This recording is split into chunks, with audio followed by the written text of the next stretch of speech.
fencing day today. We cut this Milo you saw in our last vlog.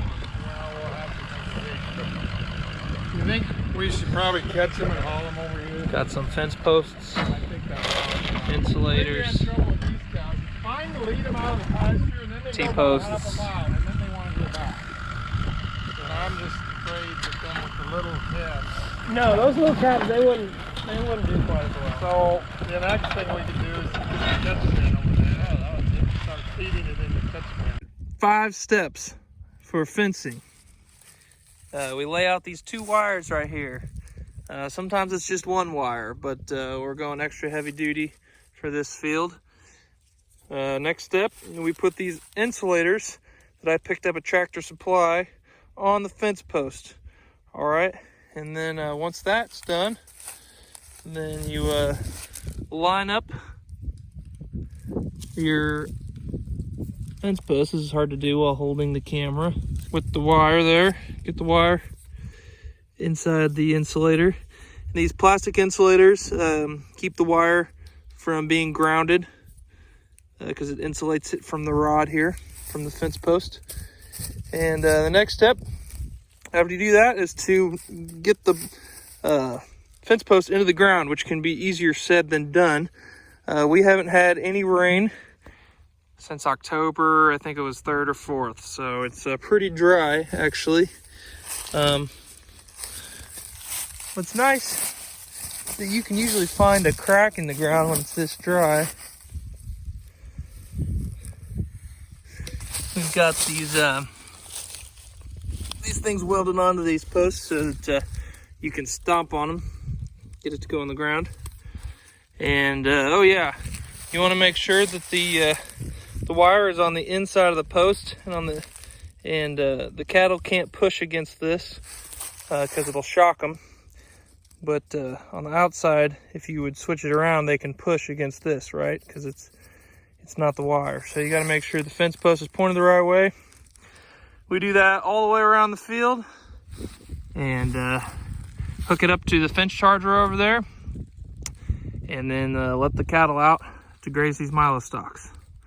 So, pretty basic process, but I thought I'd explain it. We're getting ready to graze this field of corn that we just harvested.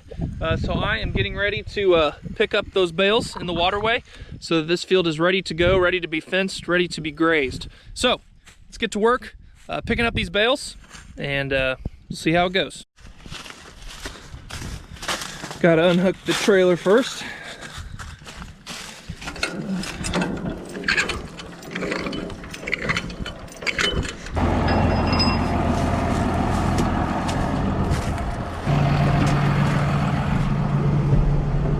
Alright, so it's kind of hard to see, but along the middle of the field runs this waterway, which is just a grass strip where the water comes off the field to the lowest part of the field and then runs off the field. And the reason we have waterways is so it limits erosion, and you know, we just have a designated place for the water to run. And but of course, every year we have to swath and bale these waterways, and so that's what happened here. And the cows that we're about to release on this field, they would come through and pick these bales apart and you know, just eat on the bales instead of the field. So we're going to take these bales off for winter storage. We'll feed them later this winter. So that's kind of the gist of what we're doing right now.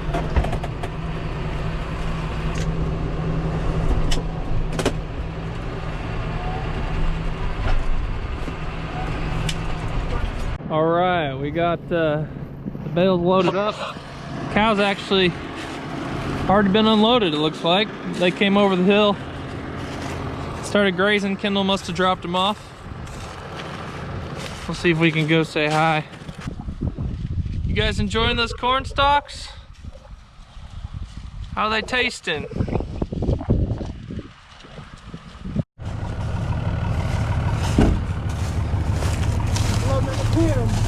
Yeah. It was fun. The first group kind of came over the hill while I was loading, and I was like, oh, hey, it's some cows. Some corn.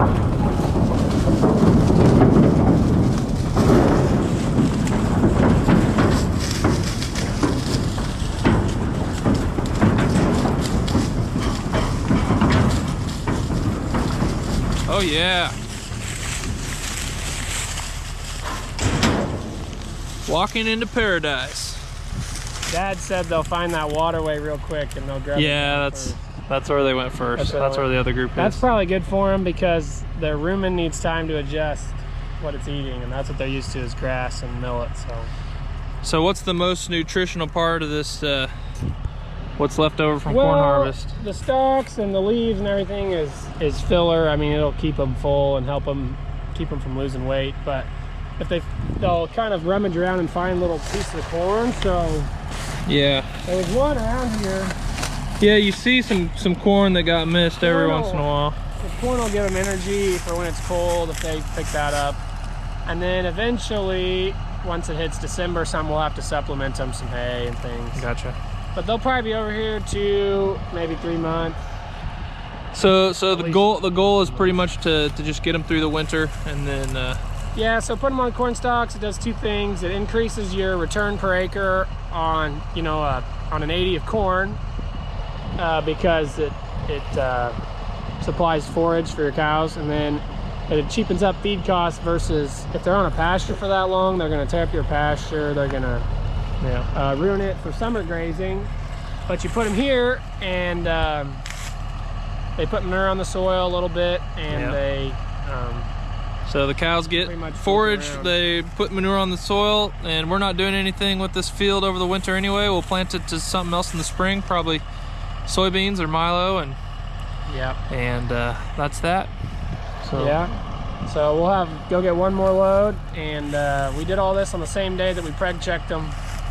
So it's been a big day. Big cattle day today. Yeah.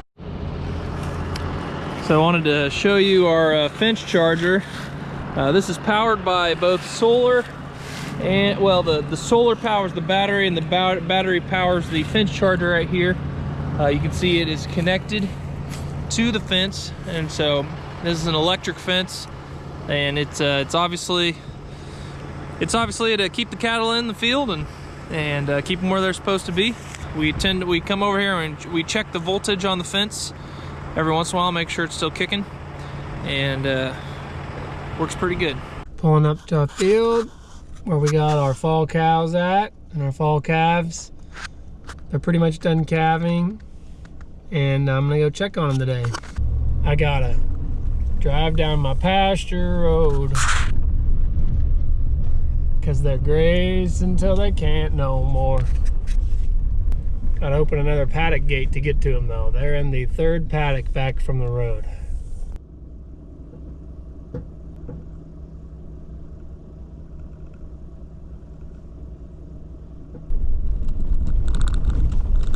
You got 1, 2, 3, 4, 5, 6, 7, 8, 9, 10, 11, 12. Look at all them cute calves. Say hello to YouTube, little buddy.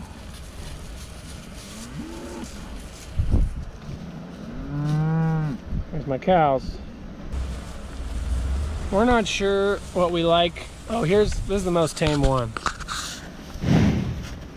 She's probably my favorite one out here.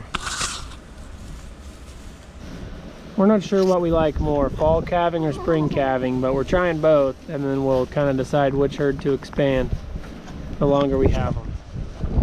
Over there, that's probably the cutest calf we have. She's got the white spots on her. Boss! Boss!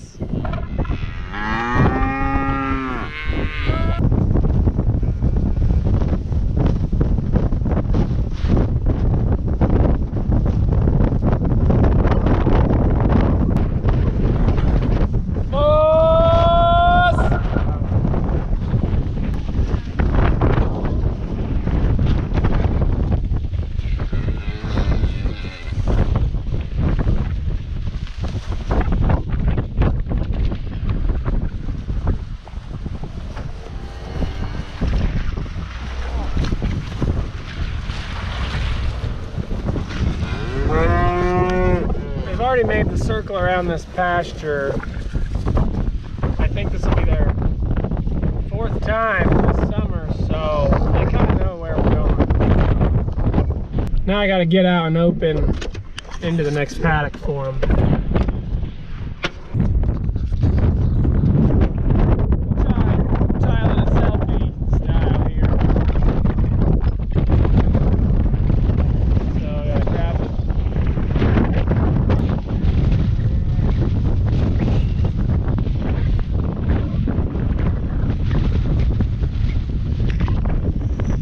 Just lock that just like that.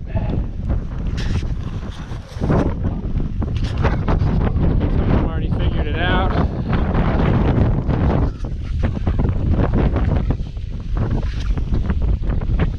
177, that's the second tamest one. She loves me because she loves food.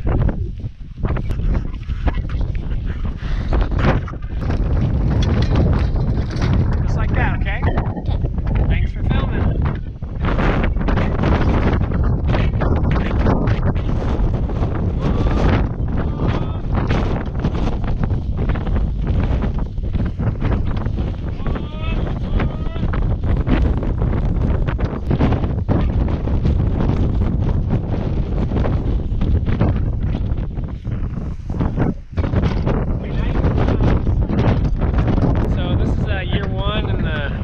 Calf business. It was one of the projects I started when I came home from college. Dad pretty much told me I could be in charge, so I'm pretty much making all the decisions, so hopefully it works. We're pretty much just trying to see if we can raise calves cheaper than we can buy them, because that would improve our margins on, you know, at least a load of animals each fall, or for the or in the spring, depending on when we raise them and when we're gonna which feeder market we sell them into. So we hope these grow up into a real nice healthy feeder cattle for us, and we'll see how many months it takes us to get them to up to about 800 pounds. We won't sell them into the calf market, we'll just sell them as feeders.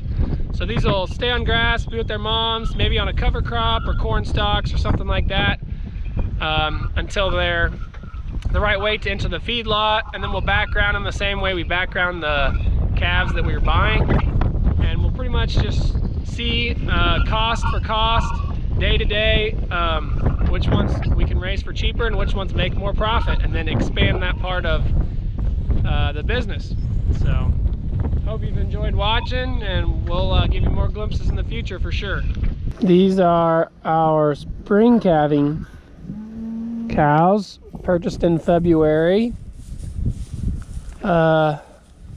They're all black cows. There's one black with a white face, and we were surprised with 2 Charolais calves, but the rest of the calves, oh, and there's like 2 or 3 reds too. They are on, so they're probably on their last few days in this pasture. We're gonna bring them home and wean them, and hopefully that goes all right. It'll be our first time.